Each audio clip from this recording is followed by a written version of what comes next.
तुमच्या लहान मुलांना ताप आला आहे आणि तुम्ही त्याला हात लावला, त्याचं डोकं गरम वाटतंय पण हातपाय थंड आहेत आणि मनात लगेच विचार येतो, डोक्यात तर काही नाही ना? थांबा, यादी नीट समजून घ्या. लहान मुलांना ताप आला की डोकं जास्त गरम वाटणं हे बहुतेक वेळा नैसर्गिक असतं.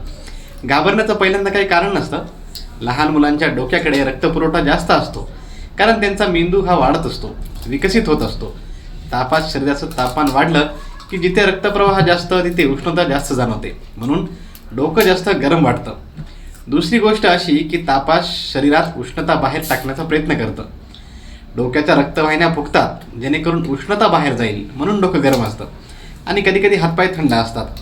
तिसरी महत्त्वाची गोष्ट की लहान मुलांची त्वचा ही खूप पातळ असते, चरबी कमी असते, म्हणजेच आतली उष्णता पटकन बाहेर जाणवते. त्यामुळे पालकांना वाटतं की ताप खूप जास्त आहे.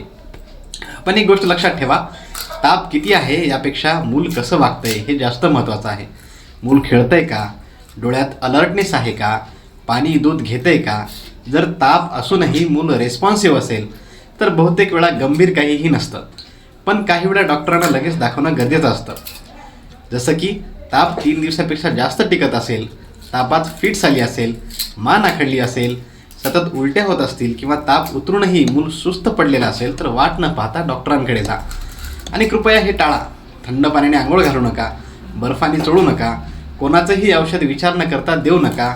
कोमट पाण्याने पुसणं, डॉक्टरांनी सांगितलेली तापाची औषधं आणि पुरेसा द्रव हेच योग्य उपाय आहेत.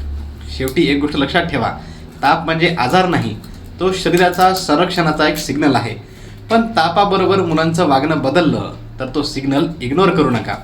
हा व्हिडिओ प्रत्येक पालकापर्यंत पोहोचायला हवा, कारण अर्धा तणाव फक्त योग्य माहितीने कमी होतो. व्हिडिओ आवडला असेल तर व्हिडिओला लाईक करा आणि अशाच व्हिडिओसाठी चॅनलला सबस्क्राईब करा. धन्यवाद.